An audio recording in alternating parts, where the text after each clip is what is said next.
You're listening to the Packernet Podcast Network.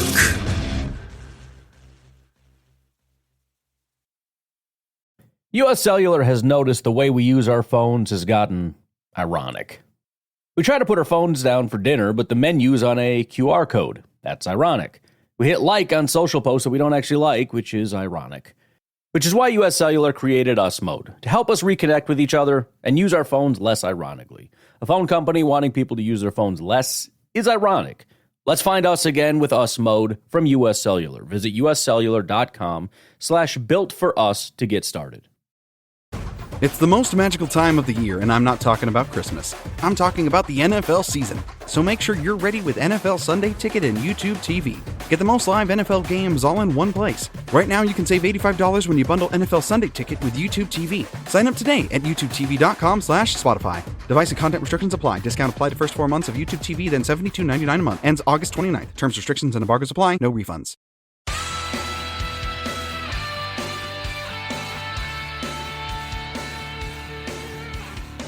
Ladies and gentlemen, welcome once again to the Packernet Podcast. I am your host and resident fanalist, as always, Ryan Schlipp. Check us out online, packernet.com. Find me on Twitter, pack_dadam. Well, you bunch of freaking jerks will not give up on this kicker talk. We got to talk about kicker.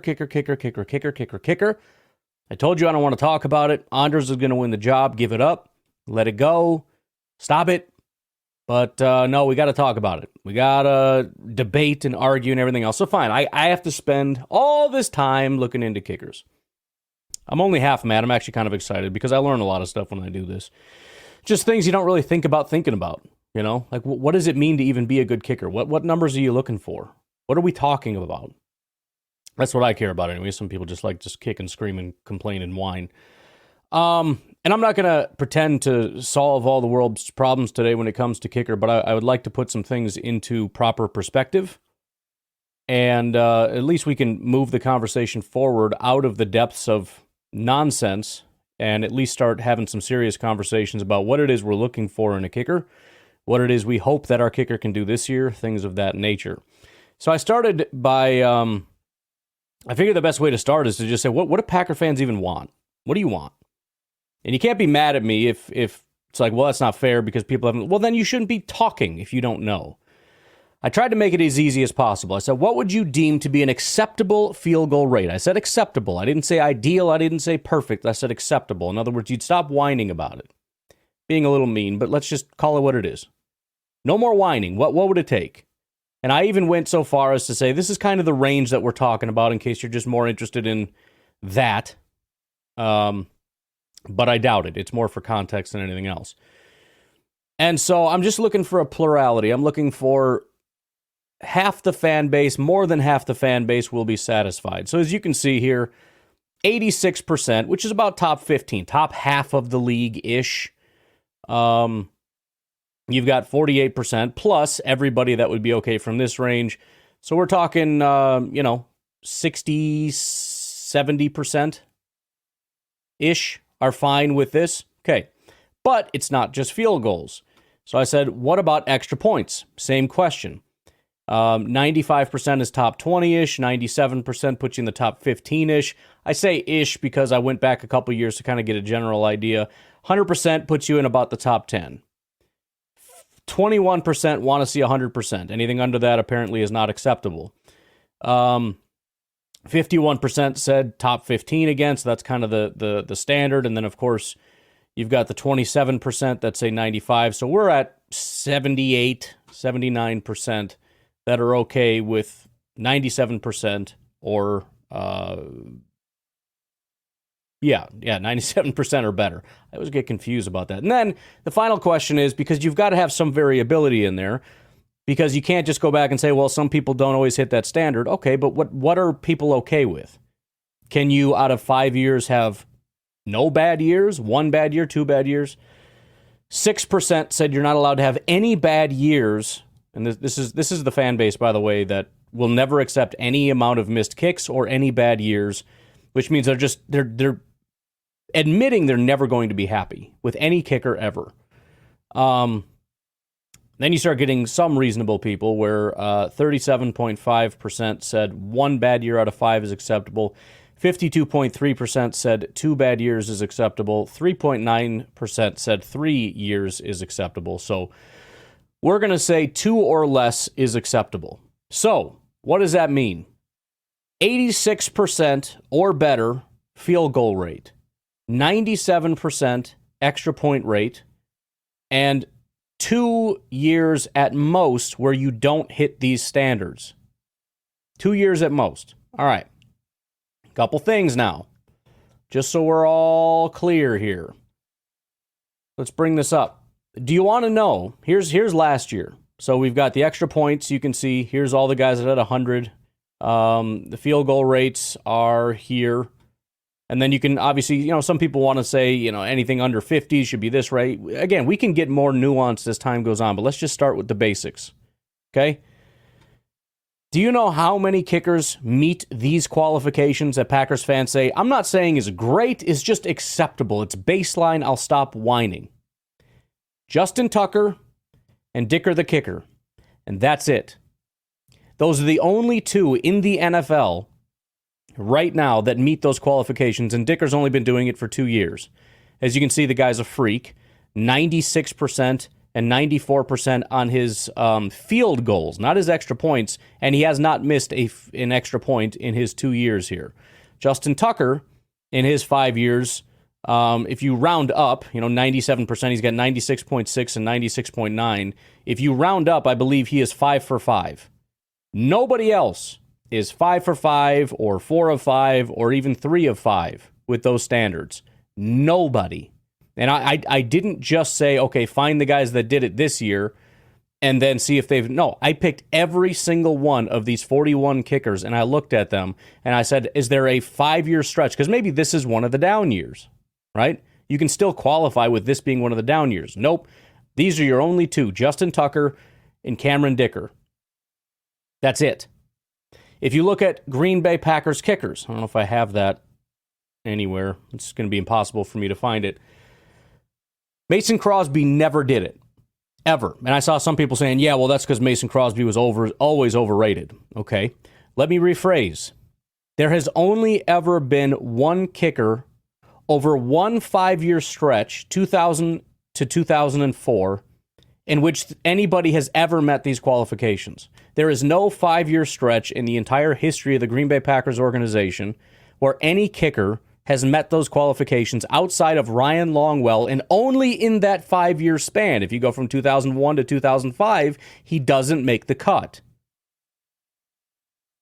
So we have to start with the realization that we have way too high a standards, and we don't know what it means to be a good enough kicker, and we need to start coming up with our own actual standards. If we're going to complain about stuff, we should know what we're complaining about. What is the actual problem and thing that you don't like, and what are you complaining about? Furthermore, this probably goes without saying, but I pulled up the available free agents that everybody's saying we got to start looking. We got to start looking, boys and girls. We got to see what's out there. How many free agents that are out there do you think meet the qualifications that only Cam Dicker and Justin Tucker meet? Come on. Here's Mason Crosby. He had 85%, 94, 96, 93. Got to go back to 2019 for him to have an acceptable extra point rate. And in that time, let's see, the last 3 years, he only would have had the field goal rate once. That was 2022 in the last 3 years.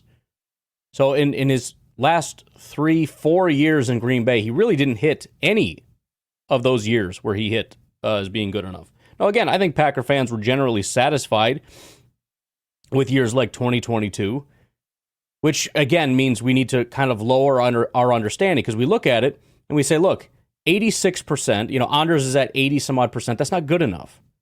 Well, we were kind of okay with, I think, 86, 85, 84, 83. I think we can deal with some of that. Maybe. I don't know. That's the thing. You kind of got... I genuinely think it's more of a feel thing. Like, were we mad in 2018 at Mason Crosby? Maybe.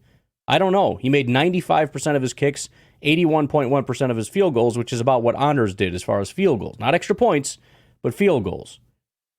Here's Ryan Suckup.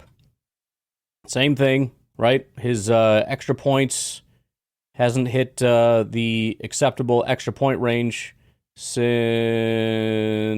2014, although this is pretty close, 96%. His field goal rate, though, you'd have to go back to 2020. You could say, this year, but his extra point rate is too low. So when did he hit on both marks? He just doesn't. I mean, Suckup is not that guy. Now, is he better than what Anders was giving us? Yeah, he was. Here's Anders, by the way. We'll get back to that in a second. We'll go to the regular season in 2023. He had 87% of his extra points. So if Bullock is giving you, or Suckup is giving you 96% or 94% or even 91%, it's an improvement. You got Bullock here, and then you got Robbie Gould, who I think is the one guy that when I looked at it, if Packer fans are saying, because he's 42 years old, if Packer fans are saying, I don't care about the future, I just want a guy that's reliable this year, I feel like this would be the only possible option for the Packers. And he didn't play in 2023. For all I know, the guy's retired. I don't know. There you go. I dug it up. So he announced his retirement after 18 NFL seasons. So that's why he didn't play last year. So there is no Robbie Gould. So that's not an option. So we don't have an option. There is no free agent that's going to come in and save you. And if you want just any old guy that kind of sets a floor, the problem I have with that is, how do you know that the guy we have now can't do it? Right? I mean, why are we giving up on Anders Carlson? We know that the extra point thing wasn't good last year, right? The extra point thing. And the field goal thing was down to 82%. You'd like that to be a little bit higher. If you can get it up to 85 from 82, I think Packer fans will be a little bit more okay with it. The extra point thing was the biggest issue. He was 34 of 39, which even that, if you think about it, I mean, come on, man. It jumps up tremendously if you just add one more extra point. But how do we know he isn't better? Well, he's having a bad camp. Is he? Is he having a bad camp? How do you know he's having a bad camp? Based on what? Let me pull this aside for just a second. This is what we're going to look at next.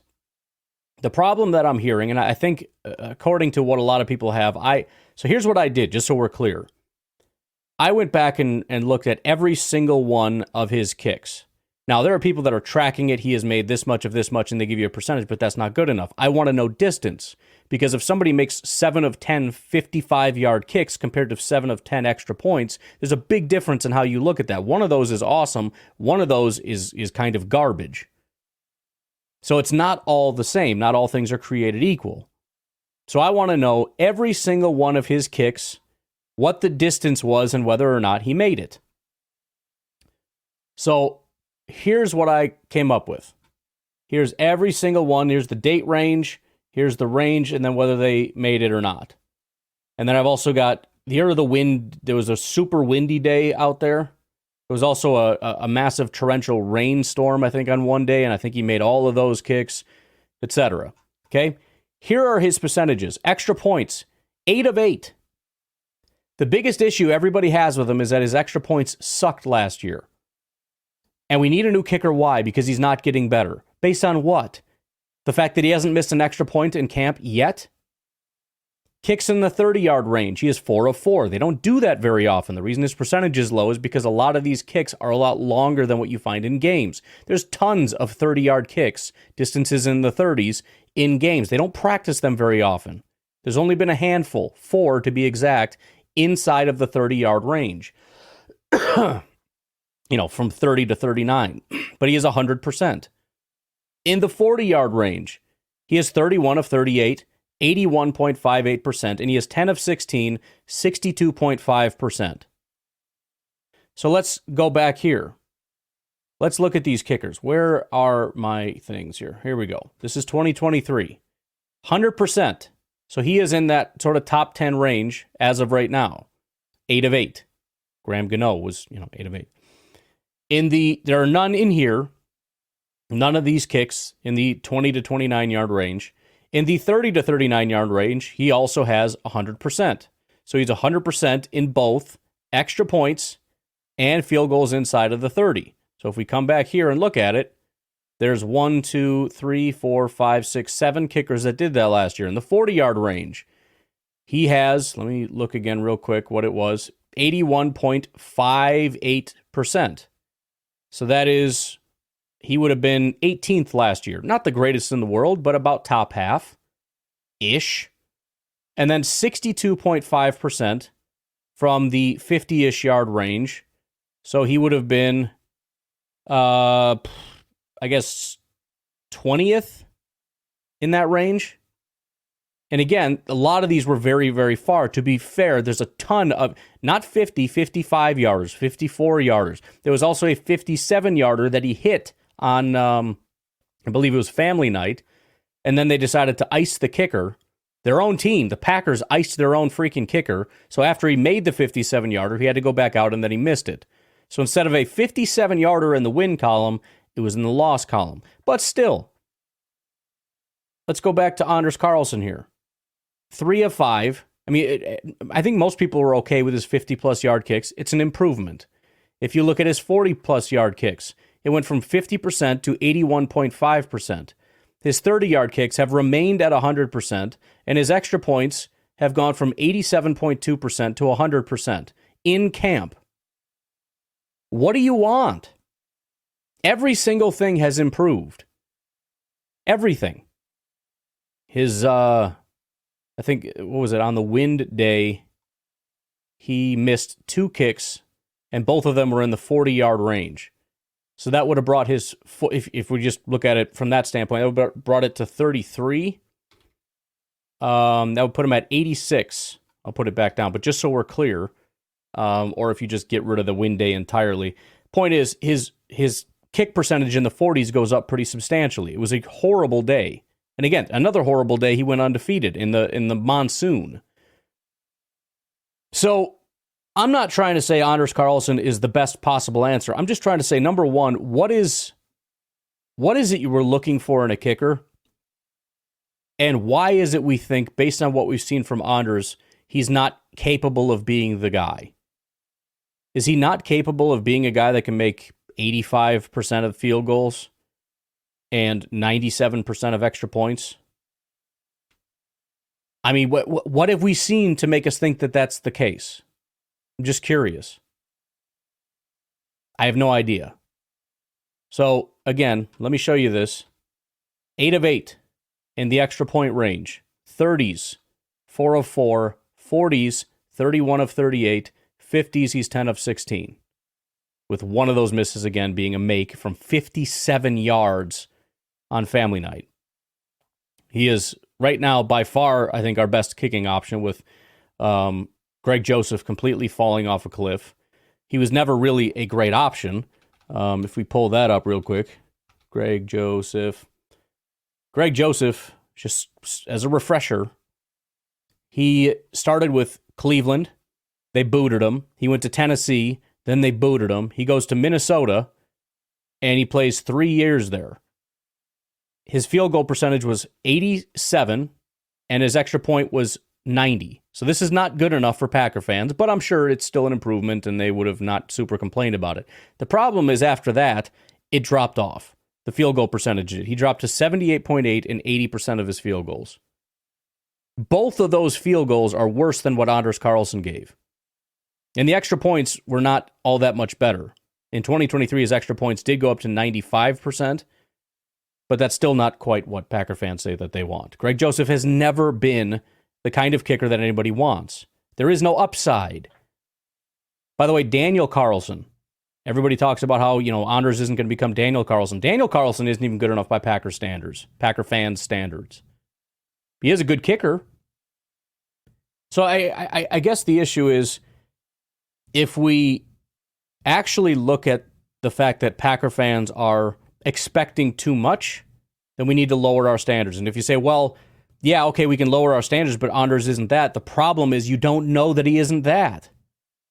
You don't know. So if you're willing to lower your standards, which you have to be because the standards are way too high, and if you acknowledge what a reasonable standard is, and then you look at what Anders Carlson has done this year, there's no reason for us to be pitching a fit that Anders has to go. None. So can we just stop? and just wait. And first of all, acknowledge Anders will be the kicker. Second of all, acknowledge that he has seemingly taken strides. And third of all, hope that we see a better version of Anders Carlson this year, and that his development continues this year and beyond to maybe become a good enough kicker to be as good or better than Mason Crosby, as good or better than his brother, Daniel Carlson, who took a couple years to develop. By the way, I think Daniel Carlson was year 3. We're going into year 2 with Anders. We've seen 1 year and everybody wants to give up. I don't fully understand what the issue is. So, anyways, why don't we take a break there and we'll be right back.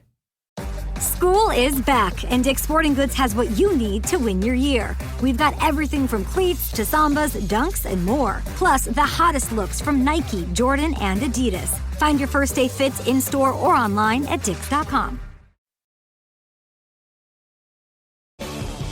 When it comes to towing, seeing is believing.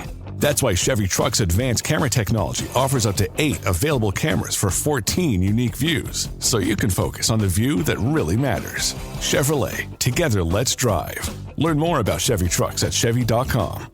Safety or driver assistance features are no substitute for the driver's responsibility to operate the vehicle in a safe manner. Read the Vehicle Owner's Manual for important feature limitations and information.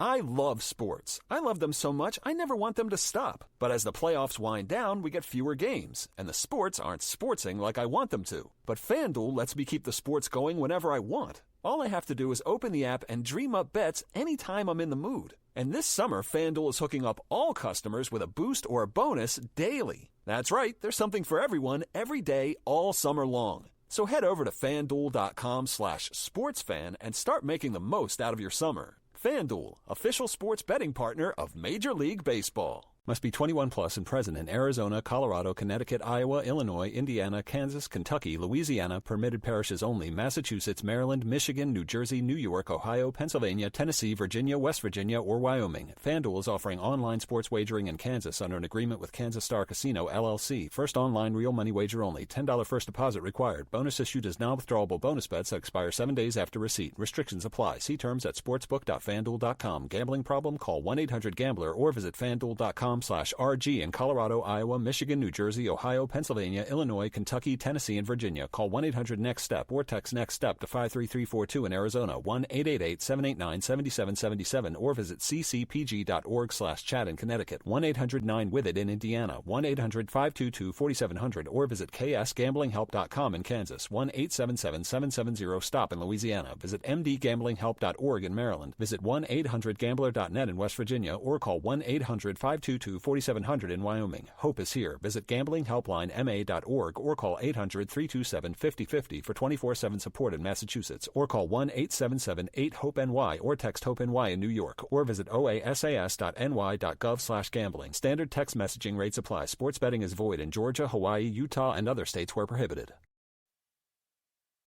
You're a podcast listener, and this is a podcast ad. Reach great listeners like yourself with podcast advertising from Lips and Ads. Choose from hundreds of top podcasts offering host endorsements, or run a reproduced ad like this one across thousands of shows to reach your target audience with Lips and Ads. Go to lipsandads.com now. That's LIBSYN ads.com. So I want to bring up this as well. I just thought of it. I saw a lot of people were talking about clutch, and I don't know in the comments section if they're deliberately saying this is what I don't like about Anders or just something else that needs to be considered. But I thought we'd bring it up. I just wanted to look into it. I couldn't really think of a way to do it, and then I came up with this. There might be a better way, but whatever. It doesn't matter. 2 different standards of clutch that I went on. I'm sure you can come up with a bunch of others, but here is what I came up with, and there's not a lot. So this is a situation where you're talking fourth quarter or overtime within a 3-point margin, meaning tied through down 3 points. Anders Carlson has only kicked 2 extra points and 1 field goal in this situation. And this is the entire fourth quarter, not like 10 seconds left, none of that kind of stuff. This is the entire fourth quarter or overtime. 1 field goal. And it was a game-winning field goal. It was 22 seconds left against the Carolina Panthers, game tied. He made the field goal. They went up 33 to 30, and that won the game. The other two situations were, interestingly enough, we did win that game by 1 point, but 8.5 minutes left in the Broncos game in the fourth quarter, and then in the Saints game, again, we won by 1. Fourth quarter, 2 minutes, 56 seconds left. The other is just postseason kicks. Now, they have every single kick. There's, if you're looking at this on YouTube or whatever, you can see the kickoffs and whatnot, but extra points and field goals. So we've got, let's do this. Let's go by game here.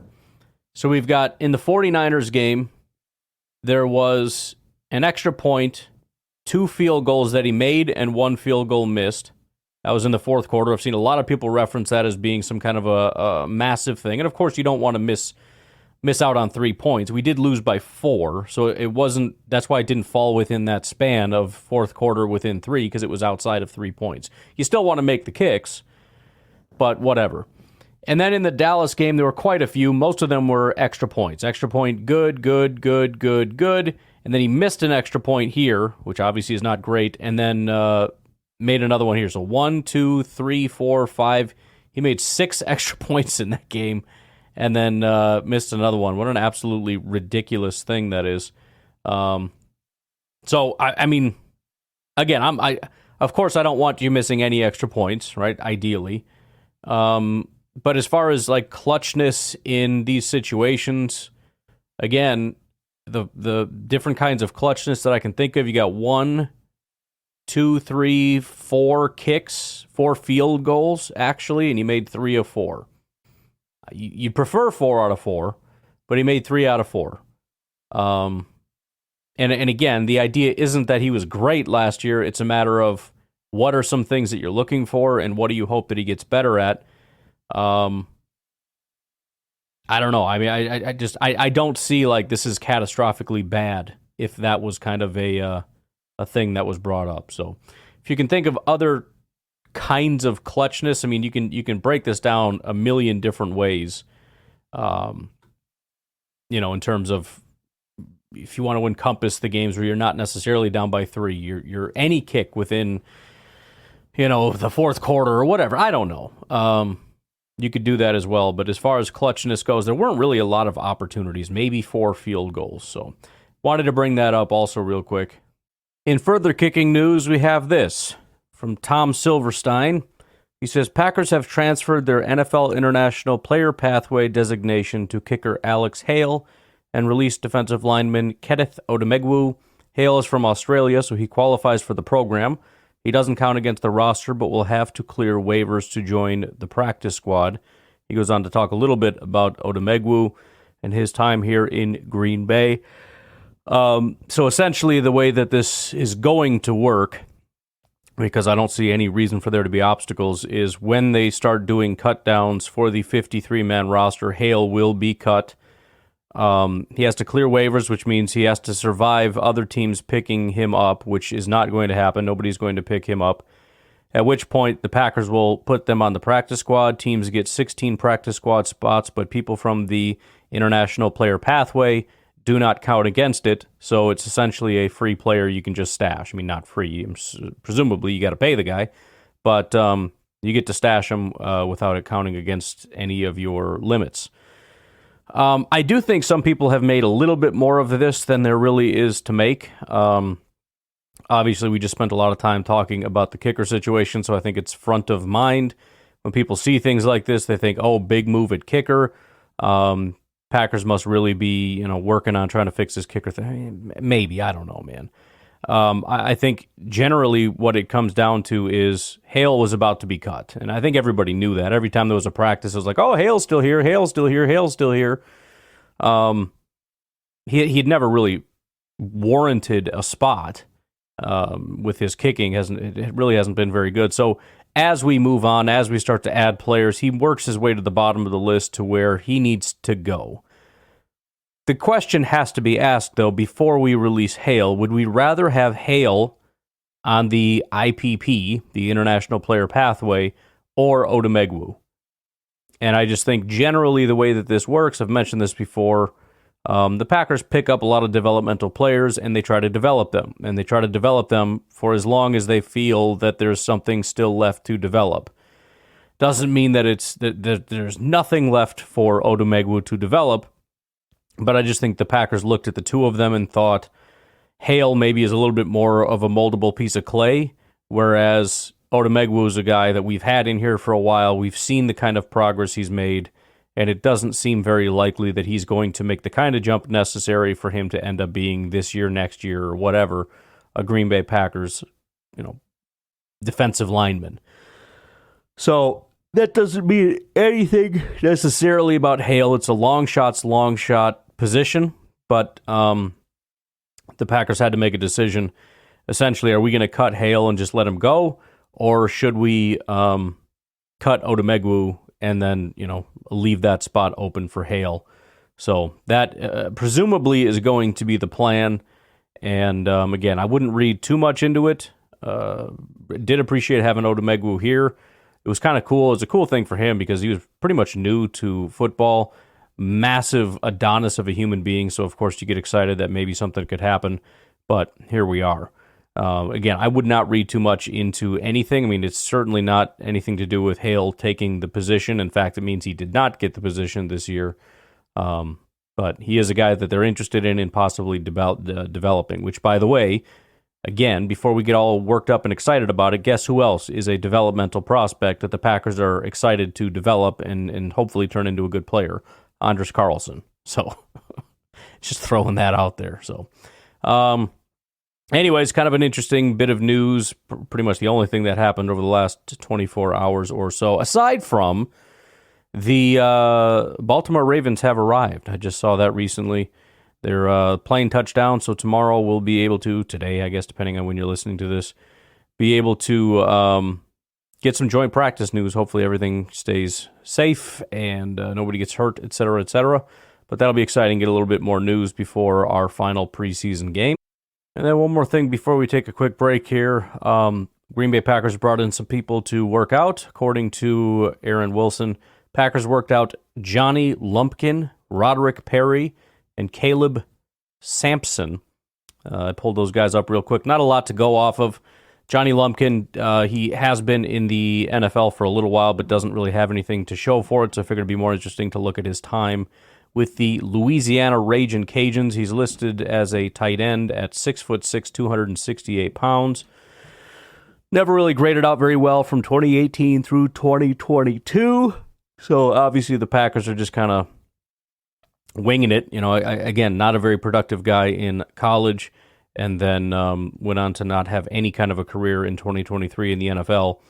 His best year was his final year of college, 16 receptions, 143 yards, 62 PFF grade.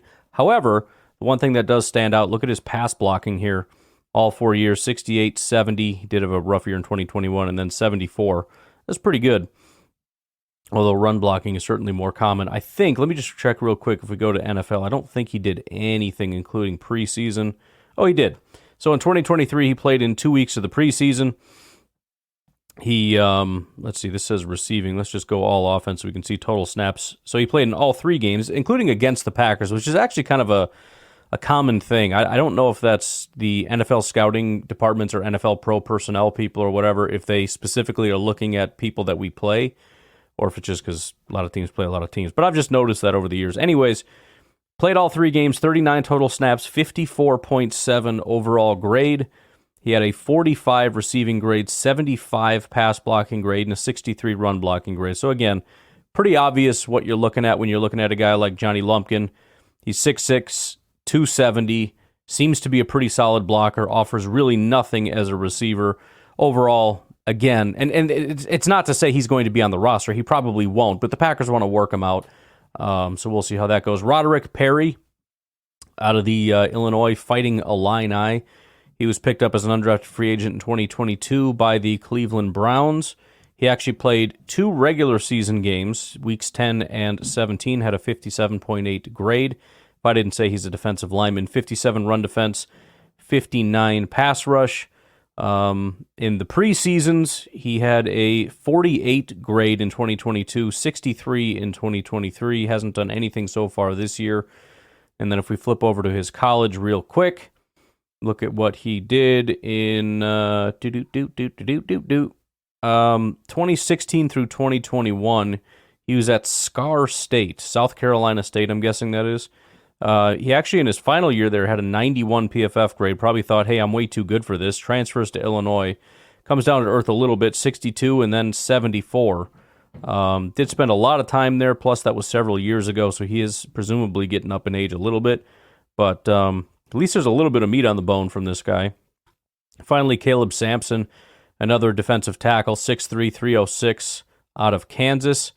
He was picked up in 2023 by the Indianapolis Colts. His grades over those years, 55, 66, 66, and then 71. He had a pretty good year in 2022, 70 tackling grades, 67 pass rush, 23 pressures on 325 attempts is not great.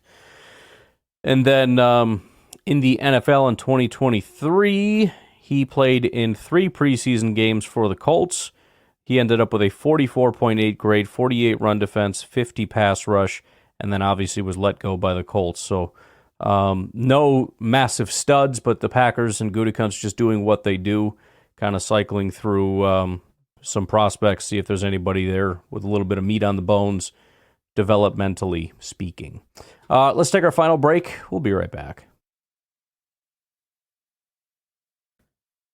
All right, let's take a quick look at this. This has been talked about quite a bit among Packers fans, podcasters, what have you. Brian Sampson over here at Dairyland Express wrote an article, New Rule Gives Packers a Unique Option with Marshawn Lloyd. The question at hand here is, are the Packers just going to put him on IR?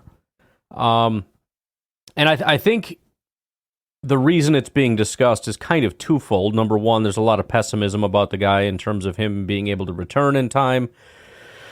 But I think the second thing is a lot of fans figure, hey, he's not going to have a prominent role because he's been injured this entire time, so you might as well just shut him down for a while and use that space. I think a lot of people are in 53-man roster mode, so we're kind of coming up with creative solutions to put people on specific fancy lists and whatnot so we can stash as many players as is humanly possible. I do think that is a possibility.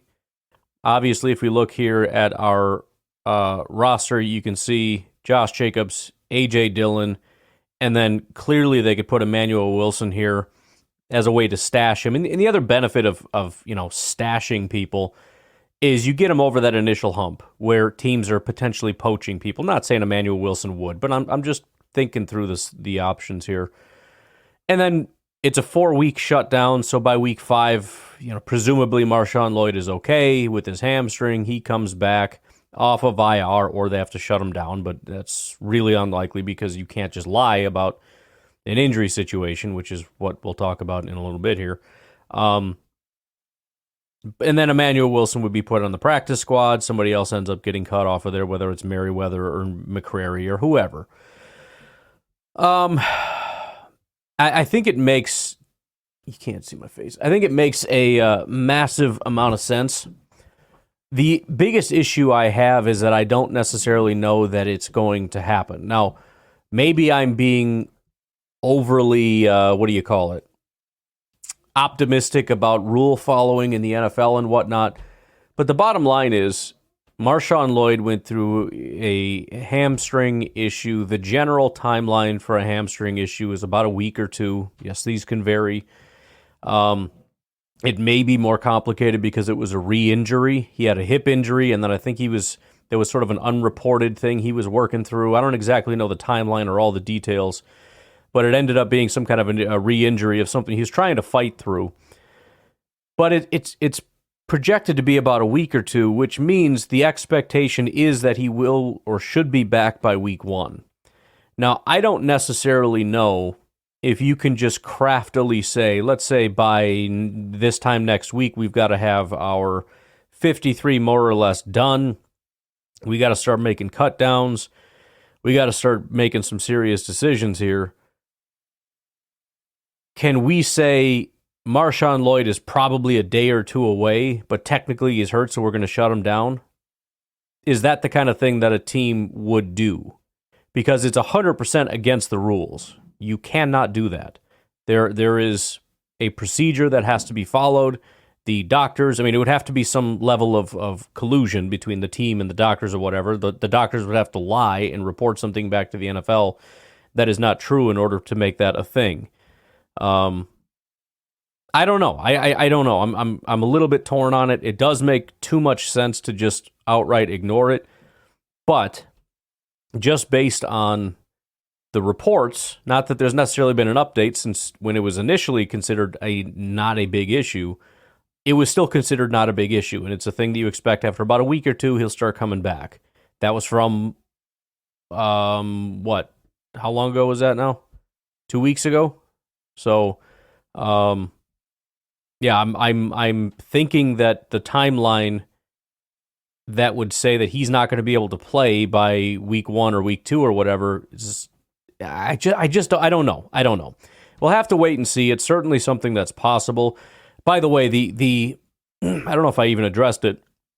As far as the new rule is concerned, the way that it used to work, and there's been so many changes, I can't follow everything, but it used to be the case that if you shut a guy down prior to the season, he was done. They've made it now, I think since 2023, I think since the beginning of last year, you can now designate 2 people to IR, and they fall into that 4-week camp. I believe that the regular season, actually it's for the entire season, I believe you get 8 times you can shut a guy down and bring him back, is what you can do. They've been much more open to that since COVID, when it was unlimited. I think they've reeled it back to 8. Now, if you designate 2 people prior to the season, it still counts, I believe, against your 8. But whatever. Now you can shut down 2 people. So the bottom line is they do have this tool, but I guess what I'm saying is I would caution against thinking of it too much as just a tool that you can use. In other words, we don't need Marshawn right now. Technically, he's got a little injury. Why don't we just shut him down and then we can save some other people? It's not a tool that can necessarily be used that way unless he has a legitimate injury, and by all accounts, he should be back by week 1. But the longer this goes on and the longer we don't hear from him, I don't really expect him to play against Baltimore. But if he doesn't, and if there's no sign of him returning to practice or any of that kind of stuff by that point, we're a half a week away from cutdowns. Maybe we are getting to that point. But I guess I would just say I'm less than 50% certain that that's going to be an option for Marshawn. I think they want him out there, and they're going to put him out there as soon as he's healthy, even if they think by week 1 he might be, but we're not sure. I still don't think they want to shut him down, because if they think he can play by week 2, I think they want him out there rather than play with these little tools or whatever. I think they'd rather have him out there, let him carry a couple times. Let's see what this guy can do in the season, rather than screwing around and, as I've even said, just redshirt the guy. But we'll see, and I'm sure the question will arise because it's being talked about now all over the Twitter sphere. So I have a feeling that the reporters will want to get in the ear of Matt LaFleur and ask these kinds of questions, which, of course, he's going to be very mad about, but that's what happens. All right, just a couple non-Green Bay Packers things to close this thing out. There was a report here by Timothy Lindsay of the Cold Wire. Lions All-Pro left practice Wednesday with an injury. My mind immediately went to this person. It's Penei Sewell. Not really sure at this point. I did just check for an update before I started recording this. There is no official update. This is via Justin Rogers of Detroit Football Network on X. He says, Penei Sewell left practice today with a left foot injury. Trainers took off his shoe and were checking his ankle and foot before he walked, slowly but without assistance, to the locker room for further testing. So I have to keep an eye on that. That is absolutely massive. He's one of the best offensive linemen, probably one of the best players in football. And as an NFC North rival, that's a big one to keep an eye on. Even if it's just for a couple weeks, that is substantial. And as we know, depth is also it's not just a question of how good is Penei Sewell, but what is the gap between Penei Sewell and the guy behind him? Not a lot of teams have a ton of depth there. All right, what's next? This one I thought was interesting. It's not really NFC North, but I've been very curious about Anthony Richardson and what he's going to be able to do. The reports are about as bad as you can imagine. They had a joint practice with the Cincinnati Bengals, And you thought ours was bad. Holy cow. Breaking. The Cincinnati Bengals defenders blasted Colts quarterback Anthony Richardson after a brutal day of joint practices. Some quotes that were taken from the scene. Is this all he does is run? Cam Taylor-Britt. Geno Stone said, he's just throwing to spots. He doesn't see his receivers. And then another quote said, throw the ball, bro. Bengals defenders almost frustrated on behalf of other Colts players. Imagine being a defensive player and feeling so bad for the guys that you're covering that you scream at the quarterback like, bro, suck less. Absolutely vicious. Final thing that I will skip all these. Let's talk about NFL Sunday Ticket. Why not, right? Might as well. We've been talking about it a ton. Obviously, that thing got shut down, the lawsuit and whatnot. And so then I've been hearing a lot of people talk about it. I came across this, and I thought, you know what? It's become my thing at this point to track the price gouging, which is becoming a big buzzword or buzzwords, I guess, these days. Willie Lutz, give him a shout out here. Co-host of Matt and Willie Know Ball with Coach Minch and on the Believe Network. He says, NFL Sunday Ticket should cost $100 for the season max. I can't believe my eyes when I see the $679.99 price tag pop up. We all know what sort of money these teams and TV networks are making. Robbing fans blind is exceptionally greedy, but par for the course for the NFL.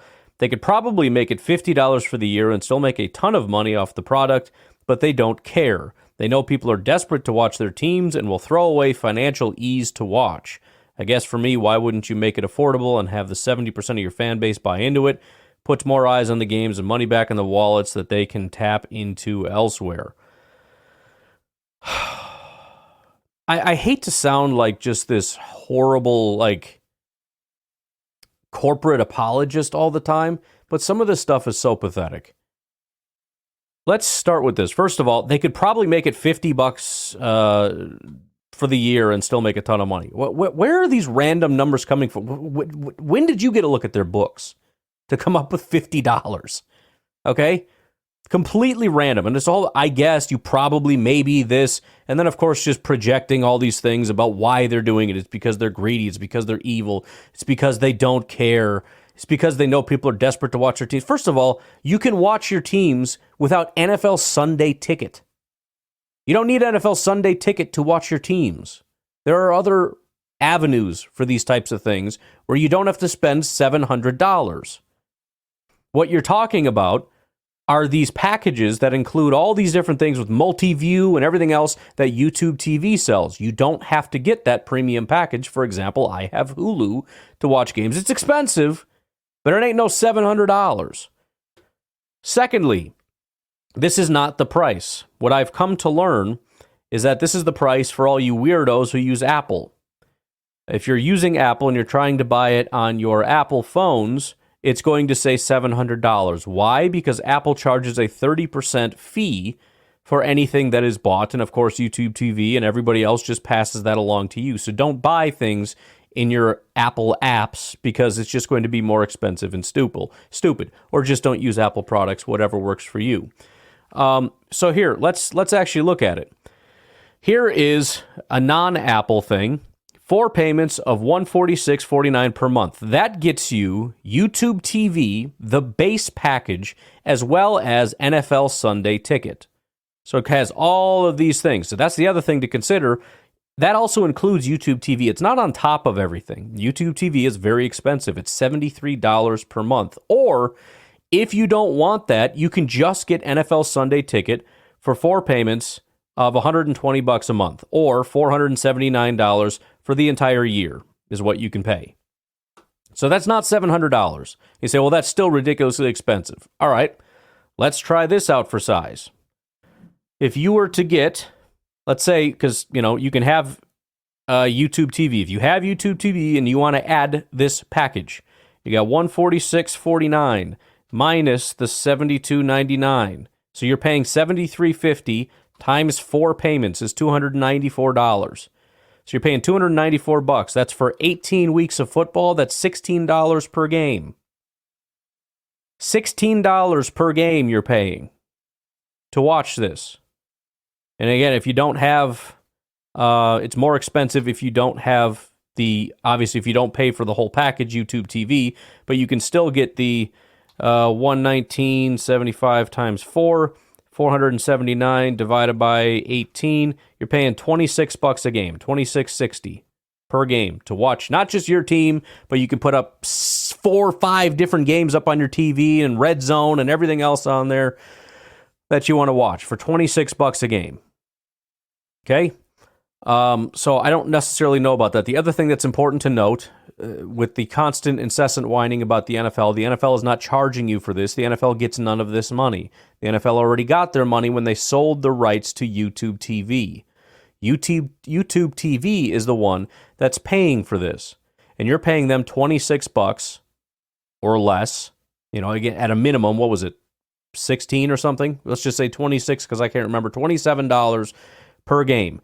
By the way, not only does YouTube TV have to pay the NFL for the rights to broadcast NFL games, which costs a massive amount of money, but they have to pay for it as a premium product because it has to be above and beyond what places like Fox and CBS are paying, because those people offer it to you for free so you can watch it on television.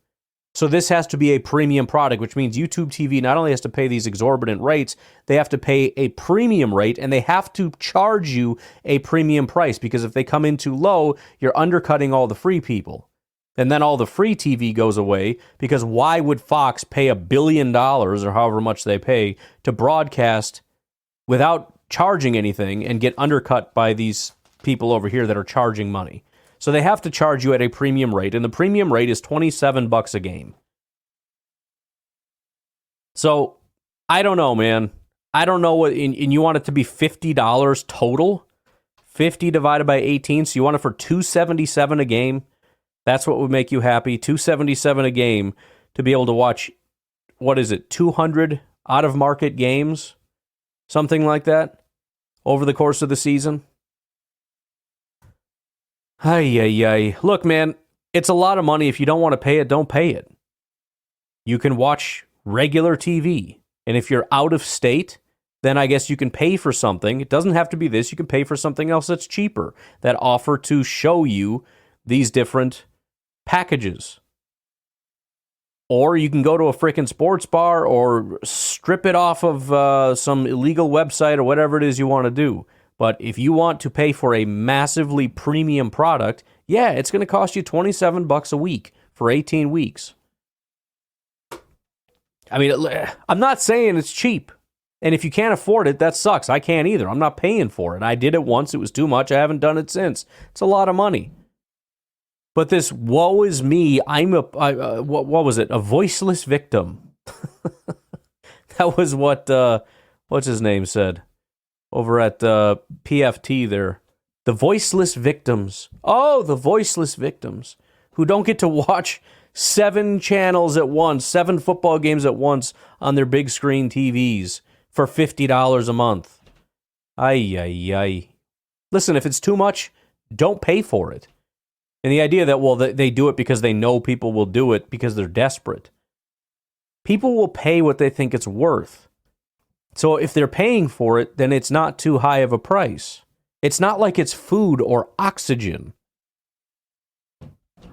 Anyways, I'm so sick of the frickin' whining. of all the things to get upset about in terms of prices going up, people are upset about the $27 per game package. And that's only if you don't get it with YouTube TV. If you already have YouTube TV and you want to add it as a package, what did I say? It's $16 or something per game? I mean, give me a break. You go to watch a game at the sports bar, how much are you spending on wings and beer? Whatever. I don't know. I just don't care. I really don't. This is the biggest Crimea River first world problem bullcrap I've ever heard in my life. I would love to do a lot of things, but I can't afford it. There's a ton of things I would love to do. There are cuts of meat that I would love to make that I've never made because it's too expensive. There are grills that I can't buy. There are computers that I would love to have that I can't afford. that would run better, that would do all these things. I'd love to have better monitors. I'd love to have better laptops. I'd love to have better equipment all over the place. I'd love to, rather than getting the smaller Go XLR Mini, to get the big one. But you know what? I figured it was a little too expensive. In fact, maybe this was too expensive. But you know what? I'm going to splurge and get this instead of the bigger one. I'm not a victim. It's just called being smart with your money. If you can do it and afford it, then do it. If you can't, then don't. You're not a victim if you can't afford a premium special thing. This is not a right. You don't have a right to YouTube TV. Bunch of whiny frickin' babies every second. I'm so sick of it. Anyways, I'm going to get Sunday Ticket now just to be annoying. Yeah, see, and there's a deal here. Save it. It's $85 in total. $146 a month for 4 months, 4 payments. And you get YouTube TV and Sunday Ticket. Oh, you know what else? By the way, I just thought of this. Hold on. Hold up. There's a thing in here somewhere where you get it stupid cheap if you're a student, which I'm not, but I now have a child in college who doesn't care about football, so maybe I can just... I'm just saying, if you got a kid in college, look into that, all right? Might be worth it, but... just know what the heck you're talking about before you go whining. At least look it up and find out, oh, it's because I'm using an Apple device. Oh, and actually, if I do this, I can get a discount. Oh, and here's the price, and here's why the price is the way it is. It's not because they're evil, satanic cult, drinks baby's blood and wants to watch me suffer and die and starve to death because I can't watch football. No, it's just I paid $6 billion to provide this cool service.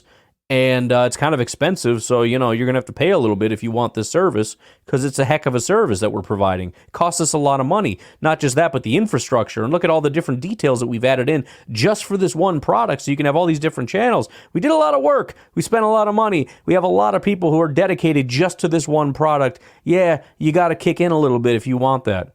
Well, I want it to be $50. I don't give a crap. What you want it to be? I'd like it to be $15. What does that matter? How does that contribute to anything? It doesn't. All right, I'm going to go. You guys have a good rest of your day. I'll talk to you later. Have a good one. Bye-bye.